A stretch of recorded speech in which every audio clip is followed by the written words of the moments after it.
Oh, it's up to 8. It's 8 now. Let's see if we got Coach Bates. We have Coach Bates on. All right, nice. awesome. Let's go to Coach here. Hey, Coach, how are you? Good, how are you? I'm doing good. Listen, thanks for taking the time this morning. I really appreciate it.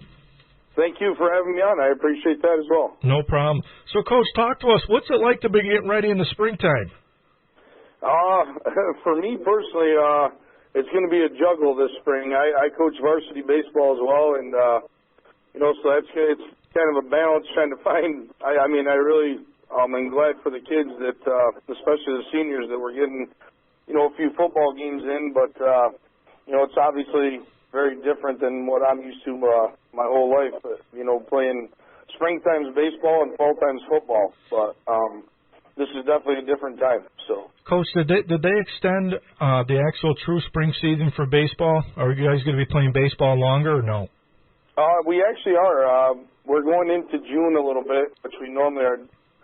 Don't go too far into June, but because there's no state tournament this year, we're playing regular season games into the first week of June, and they are going to try to have sectional play for Section 3 baseball. I did see that, so I'm guessing it's for baseball. Is there any sectionals for football? There are no sectionals for football. No, it's just the spring sports. I believe they're trying to do a sectional season. So. Okay. And, Coach, Are you guys scrimmaging today? We are. We have a scrimmage at noon today with Notre Dame. Oh, okay. And you guys will open up against Holland Patton. You'll play New Hartford, at VVS, at Oneida, and home against Canastota. Who are some players that we can look forward to watching and hearing their names throughout the spring? Sure. We have we currently have 10 seniors on the team. We have 26 players overall. We have a few new guys to football that are giving football a try because of the spring season. Some of them are soccer players. A few of them are just kids that wanted to give football a try. But, the seniors we got coming back, Eric Mitchell is a 3-year varsity player for us. He's a senior. He's going to be one of our standout players that we're counting on to do a lot of good things on both sides of the ball, offense and defense. Kyle Kirk and Austin Fountain are 2 senior receivers / running backs for us. Other returners on the offensive line, we have Christian Boyd, Riley Gerard, Hunter Salzman, and then Patrick Powell is another returning senior who will play a little offensive line and / tight end for us. So. And, Coach, you guys are coming off in 1920 a 2-6 season, but I always say, Class B is always one of the tougher divisions, I think, in Section 3 around the area. Talk to us about that Class B. Yeah, it's tough. I graduated from Camden '94, so I'm used to playing the VVS and Ida, the regular CVA, which used to be Alien. Yep. But back then it was always a great football then. When I was in high school, and then we went to Class A for a few years, and a lot of people, obviously Class A, you get Whitesboro and Carthage and Indian, those are tough teams too, but the Class B is no joke. Every game I try to prepare the guys and tell them, the margin for error in football is very small. You only play a 7-game regular season, and you have a hiccup here or there early in the year, and it really can cost your team in the end. So the Class B is tough, top to bottom. I know Oneida, we're playing both Oneida and VVS this spring, and I know Oneida is really tough. I know New Hartford, Coach Kramer over there is doing a great job with their program, and I know they're going to be really, and then Canastota, which is a Class C team, is dominant, has been dominant the last 10 years. So. Yep. It's going to be all 5 games we're going to get this spring are going to be a battle.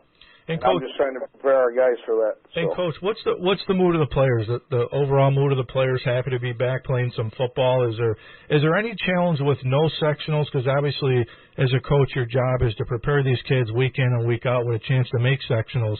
Has that been different? In all honesty, I think I was worried about it more than the kids were. At the beginning, When the whole idea of a spring football thing came about, I kind of worried about that. Like, how do you motivate these guys? There's no postseason. I've been pleasantly surprised with the attitude and the drive that our guys have shown up to practice with. The first week started kind of slow because we had some guys still playing basketball, so there was an overlap. But this past week, when we started putting the pads on, we actually got out on the turf and started practicing. I'll be honest with you, other than the weather being a little colder to start than normal, I don't see a difference at all in the tone of our practice. I think these guys are really motivated to go out and get these 5 games in, and I can only hope that happens for them. So. Well, I just had Coach Briggs on this morning, and I asked him the same question. I think it's kind of nice because you get to have these, 5 games here in the spring, and then you'll have baseball. But, once this is over, in 3 more months, you get to do it all over again. Yeah, we're really focusing on that transition with our younger guys. Like I said, the 10 seniors we have, we want to make this, the best opportunity we can for them. But we have 6 sophomores that are going to be playing with us, and we have 11 juniors that I'm really hoping we can, make that transition from now into next fall and keep these guys right in the weight room. Like we're emphasizing right now, we're lifting 3 days a week, and we want to continue that, bump it up to 4 days a week in the summer. But hopefully not having a gap will really keep these guys motivated towards next fall, the younger guys. No, absolutely. Well, Coach, listen, have fun today. Good luck today. Good luck throughout the spring. We'll be following you, and I appreciate you coming on. All right. Thank you very much for having me. You got it, Coach. Good luck. Good luck, Coach. Thank you. Yeah, that's got to be tough. I didn't think of that because the baseball piece. I knew he was the head baseball coach, and my sister obviously helped me get Coach Bates on because she's up there at Camden. But, trying to put your time in when you're a head coach at 2 sports. Yeah. You're running into baseball season. Yeah, that's going to be in the same season. That's tough. Yeah, now, I should have asked him because I'm not sure what the answer to this is, but I would imagine some of the football kids play baseball. And vice versa. So once baseball starts, are these kids going to be able to, practice baseball too, or do they have to finish football?